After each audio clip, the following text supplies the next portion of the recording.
We just had the perfect little baby. We had a little girl already at home, Adela, and now we had Case, and we had the perfect American family, you know. That was just, how many people try for a girl and a boy and end up with 4 girls or 5 boys or something like that.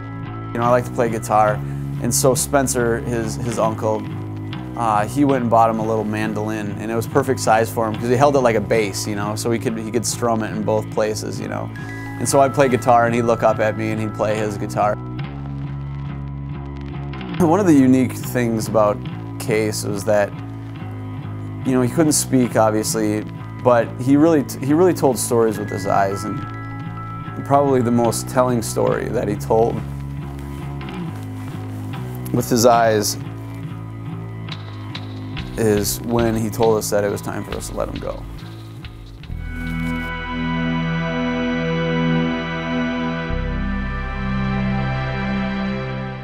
I kind of started noticing that when I changed his diapers, his legs would just plop back down onto the changing table. He wouldn't really kick them, he would wiggle them every once in a while, but he didn't really move his legs very much. Basically, the muscles around the muscles in his body, period, don't develop. They don't have the muscle building protein in the DNA strand. On Ashley's birthday, July 28th, we actually went into the doctor to find out what the diagnosis was, and indeed it was spinal muscular atrophy. He rolled his little chair back and sat forward and put both hands on his knees. And he said, "This is the kind of conversation that I never like to have with parents." And he told us that Case was going to die before we did. The first few days that he was in the hospital with a collapsed lung, we didn't know what the outcome was.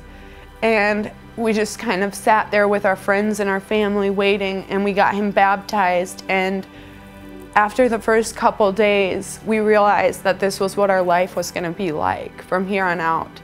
That Case's life was going to be filled with hospital stays. The day that we met, I spent a lot of time talking to Ashley and Ryan and sort of figuring out where they were with his illness. And they were at a pretty amazing place. They had come to accept that he had spinal muscular atrophy and that he would die before they did. And even though they were clearly agonizing about that, they didn't let that stop them. Their focus was making sure that he lived his life with joy and surrounded by love. When he was happy, of course, you could see it in his eyes. His favorite comfort thing was this, you know, dead foxtail. And he'd always hold on to it and rub it because it was easily manipulated, and so he could move it everywhere.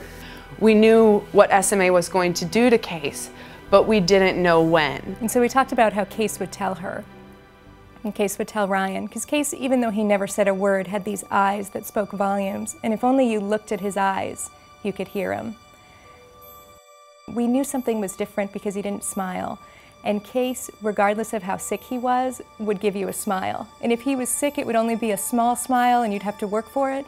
And if he was feeling well, there'd be just smiles from ear to ear that would light up the room. But when I went in that morning, there was no smile.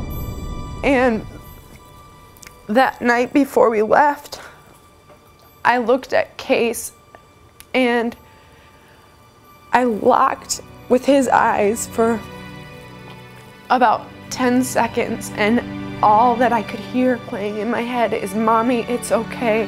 Mommy, it's okay." And it's crazy to say, but that's the best story you ever told to us. You know? Because he didn't want to fight anymore. He was done with it.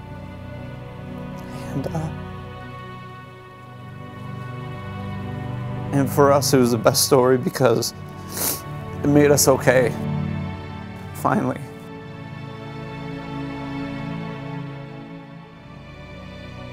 And we had Adela come, and she just loved her brother.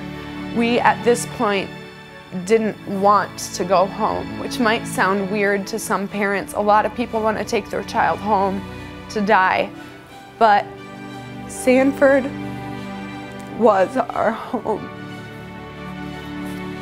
from the day that we turned off his BiPAP and his oxygen, it was 2 days until Case died. And during that time, it was just incredible how many people came to see him and to say goodbye. How many people from their church, how many people from the community. And you know, people just they really got to see who he was, because it was defined through that big, huge picture showing his big eyes, and the foxtail, which was his life, and then the whole community of people behind him. Case died at 2:02 on January 8, 2009.